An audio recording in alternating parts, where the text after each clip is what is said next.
Приветствую всех у себя на канале. Давайте посмотрим мысли, чувства, действия.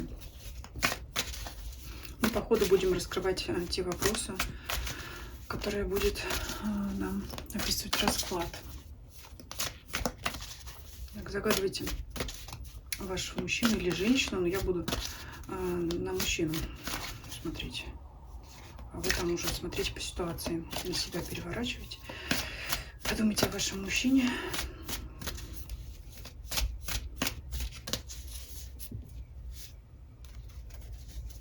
Давайте смотреть его мысли о вас.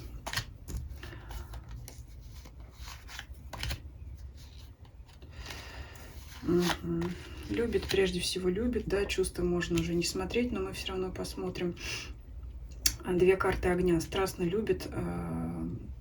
Если новые отношения, это вот думает и день, и ночь, и вы в его глазах стоите постоянно. Если отношения давние, это возобновление чувств с новой силой и особенно страсти. Вот, да, желание прыгать через огонь и звезду с неба, и все, что хочешь, вот огонь горит.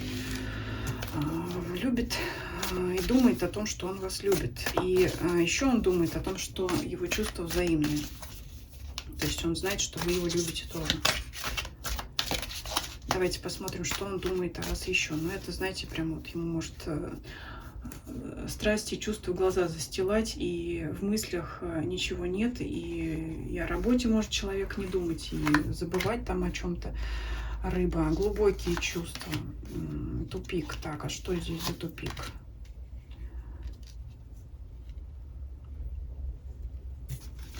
Ну, есть нечто в ваших отношениях, скрытое, тайное. У кого-то это могут быть тайные отношения. А тупик, потому что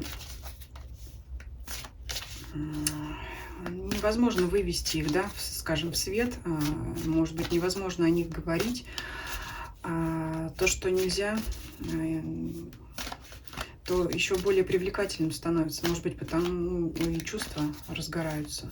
А еще может быть тайна, а еще может быть такая ситуация, когда вы и в чувствах друг другу еще не открылись, потому что здесь письмена, это как книга, это как тайна. Это то, что надо раскрыть. А тупик — это когда чувства не открываются. Но все равно при этом вы знаете, что вы любите друг друга взаимно. И может быть давно, может быть, не может быть, а глубокие чувства точно есть. Это вот, знаете, когда запретный плод сладок, и оно еще и сильнее страсть разжигает. Давайте еще чувства посмотрим. Хлеб. Ну, вы, на вас с клином сошелся. Белый свет для него, замок, опять закрытость. Опять вот карта говорит о том, что он не показывает этих чувств, ведет себя, никогда не говорю так в раскладах, но он может вести себя действительно как дурак. То есть какое-то шутовство, за этим шутовством и каким-то мальчишеским поведением он как раз может прятать реальные свои чувства к вам. Но все равно вы оба знаете, что у вас они есть, эти чувства, потому что влюбленные карты — это всегда парные взаимные чувства. На замке опять вот защита, да. Ну, скорее всего, мужчина здесь чувств не раскрывает. Чувства опять глубокие. Они могут управлять. То есть он может вообще в жизни себя вести на эмоциях, может ревновать, особенно если знает, что у вас мужчина есть. Вот сейчас им управляют эти чувства, эмоции. Он, в принципе, может быть сейчас очень эмоциональным человеком, вести себя везде, вот я не знаю, что громко говорить, там, я не знаю, руками размахивать, куда-то там бегать из стороны в сторону, вот постоянно вот хочется, вот, то есть эмоции руководят его поведением, потому что это все вода, это все эмоции. Давайте посмотрим, какие у него планы на вас, а потом, ага, планы. Солнце, счастье, хочет быть счастливым с вами. Родство душ может ощущать. Луна и выть. Солнце и луна. День и ночь. Может думать о вас день и ночь, как я уже сказала. И даже когда вы не рядом, чувствовать вас на расстоянии. Но мы спросили про планы. Но, скорее всего, он понимает, что не может это реализовать. Все это пока эфемерно. Как это привести в нормальный вид, да, то есть вот как эти невидимые отношения сделать по крайней мере для вас обоих видимыми, ему непонятно. То есть план у него туманный. Он хочет счастья с вами, хочет быть рядом с вами. Но, опять же, скрывает, боится показать эти чувства. Что еще в планах? Ведунья. Он может считать, что вы его приворожили, да, может и такое быть, что вы необыкновенная, какая-то не такая, как все, что вы опять как ему дар судьбы, порча. Если вы что-то делали на него, то это сработало. Если вдруг, да, кого-то это касается. А он может это воспринимать как дар. Кстати говоря, кто-то может и думать, что ой, она меня там приворожила, а кто-то может и не думать об этом, может думать совершенно иначе, что дар ему достался судьбы в виде вас такой. Ну да, здесь вот прослеживается, смотрите, ведуньи, порчи. Не обязательно, что там что-то черное делали, но если там какие-то... Это может быть опять та же ментальная связь, не обязательно это там какая-то ритуальная магия или все такое прочее, хотя на это тоже карты могут показывать. Это может, опять же, та самая сильная ментальная связь, которая вас связывает, и он может ее ощущать. Планы, что в планах? Ну, в планах все опять все-таки эфемерно. Планов нет, он не понимает, он боится открыться, либо боится, не понимает, как эти отношения вывести на тот уровень, который ему бы хотелось по карте Солнца. Пока это все мутно, непонятно, туманно, как Луна. Давайте еще поковыряемся в планах, может быть, все-таки отвержение. Да, он боится, что вы его не примете, хотя почему-то знает, что вы его любите, но при этом какая-то такая ситуация у вас есть, когда он может понимать, что вы не примете. Встреча вот ваша выпадает, когда вы видитесь, все время за вами наблюдает, еще где-то наблюдает. Любовный треугольник выпадает. Но здесь две женщины изображены, но треугольник может быть как и с его стороны, так и с вашей. Вот поэтому отношения тайные, поэтому человек может не раскрываться, поэтому отношения могут не, скажем, выходить в свет, да, прятаться, скрываться. И ну такая здесь ситуация. Видите, все-таки показал любовный треугольник. Ну, поэтому он не знает. Может быть, у него есть еще одна женщина, а тут вы ему приглянулись, и он не знает, как вообще, конечно, скажет, она меня пошлет, скажет, ну, ты там и так при даме, и еще тут и новое знакомство еще захотел, поэтому он вот из-за этого тоже может, такая тоже может быть ситуация. Либо если у вас, да, несмотря на то, что здесь две женщины, один мужчина, может быть, наоборот, может быть, у вас уже есть мужчина, а он вот, так сказать, позарился на вас, да, вот девушка стоит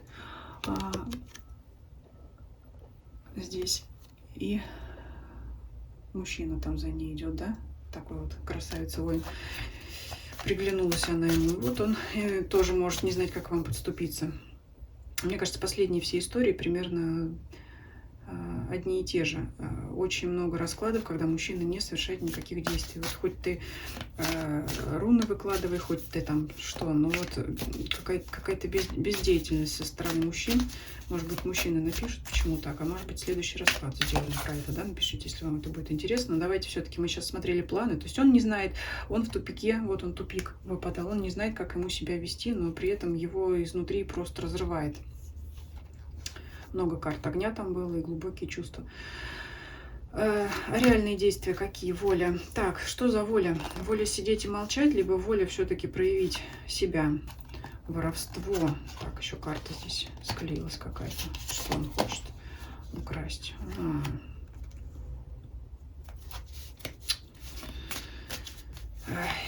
Ну, была бы здесь... Сочетание было бы без воровства, я бы сказала, что все-таки воля к тому, чтобы поддерживать стабильные официальные отношения, там его или свои, или ваши. Но здесь карта воровства выпадает. Это примерно то же самое, что семерка мечей. Украсть, да? Все-таки хочет вас украсть.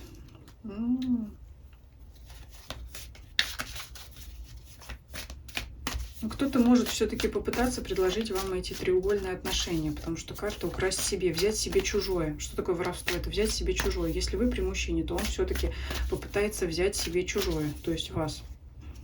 Давайте посмотрим еще. Что тут? Карта вот эта вот очень удачная во всей колоде. Вам достается кот в мешке, называется, да? Так. Он будет действовать. Карта медведя, карта воля. То есть мужские черты характера свои он проявит. Но вот почему здесь выпадает хворь. Удачный момент предоставится, удачный шанс для выяснения, для ваших отношений, да, для того, чтобы он открылся. Скорее всего, он со скорбью в сердце, с болью, скрипя зубами, может быть, вам предложит эти отношения и не будет здесь лгать, и может сразу сказать, что там я в отношениях и вы в отношениях, да, вот такая ситуация, он все равно вам предложит вот эти там какие-то встречи, да, это еще флирт. Но ему это дастся непросто. Все-таки здесь есть его активные волевые действия, шаги навстречу к вам, но все это портит карта воровства, когда, ну, что называется, я говорю, кто знает Таро по 7 мечей, это все по изменам, по обману. Такие только отношения здесь выходят. Ну вот, да, если вы точно знаете, что вы оба свободны, конечно, этот расклад не для вас. Здесь треугольные, четырехугольные отношения. Еще какие действия? Идол. Ну вот хочет отношений с вами, стремится к вам, может никого не видеть, никого не замечать, кроме вас. Вот рвет и мечет. Но его, знаете, вот это вот, чем дольше проходит время, когда он не открывает свои чувства, тем больше они у него там накапливаются. А потом может произойти взрыв, когда все-таки вот он эти действия свои активные проявит. Но здесь по раскладу все-таки будет он к вам действовать. Пока не знает как, пока у него нет планов, но действия есть. Действия есть. Вот он сам. Мужчина выпадает. Вы здесь как княгиня.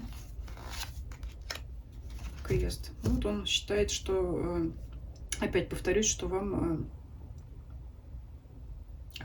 вас ему подарила судьба. Давайте я на этом расклад завершу, потому что в колоде Ленорман 36-я карта, это завершающая карта. Не вижу здесь, да, негативного значения в плане креста. Здесь карты говорят о том, что ваша встреча... Вот я не люблю говорить там кармические, судьбоносные по судьбе. Я считаю, что все люди, которые нам встречаются на жизненном пути, они все нам по судьбе в той или иной мере. Просто с кем-то мы дольше задерживаем наше общение, с кем-то мы мало общаемся. Но я считаю, что все люди нам по судьбе. Но здесь вот карта говорит о том, что это важная встреча двух людей. Может быть, сейчас еще там говорят год високосный, опять же, кармический, да, где там что-то, кто-то растет над собой, отрабатывает там что-то, какие-то долги и так далее. Не буду в это углубляться, эта тема мне не очень близка, но тем не менее вас показывают людьми важными, особенными друг для друга, и вот разруливать эту ситуацию надо мужчине. Ну, давайте, знаете, еще что спросим, а вам что делать? Вам как себя вести? Все-таки мы здесь вывели мужчину на действие, но мы сейчас спросим, как вам себя вести. Потому что до сей поры не было указаний на то, что вам какие-то нужно активные действия проявлять. Хотя в последнее время так оно и выходит. Всадник, что вам делать? Отшельник. Жертва. Ну, здесь всадник — это движение, то есть вам нужно продолжать оставаться в его поле зрения, но, конечно же, активно не проявляться, иначе худо будет, иначе можете стать вот жертвой этой ситуации, потому что слово здесь за мужчиной. Он должен принимать решение, он должен вас догонять, да, здесь вот если не рассматривать в позиции именно жертвы, здесь, ну как, мужчина-охотник, а женщина-добыча, он должен за вами бегать, гоняться, поэтому надо ему показываться на глаза, надо быть у него на глазах, если это соцсети, значит, это новые фотографии, если реально встречаетесь, значит, надо быть у него, ну, в общем, чтобы он постоянно вас видел, наблюдал, но вы сами молчите, да, вот здесь еще и глаза опустил, ну, то есть вот хожу я где-то здесь, хожу, а ты меня там догоняй, думай сам, размышляй, разжигайте, так сказать, своим появлением, в нем продолжайте вот этот вот огонь страсти, если он вам нужен, и тогда он все-таки волю свою там проявит, хотя ему это будет очень нелегко, но это его проблема, скажем так. Вот такой получился расклад. Всем спасибо за просмотр. Предлагайте свои темы для общих раскладов. Пишите ваши комментарии. Видео, если вам понравилось, то ставьте лайки. Кто забыл подписаться, подписывайтесь на YouTube, Дзен, Telegram. Ссылки все есть в описании канала. Всем спасибо за просмотр. Всем до свидания.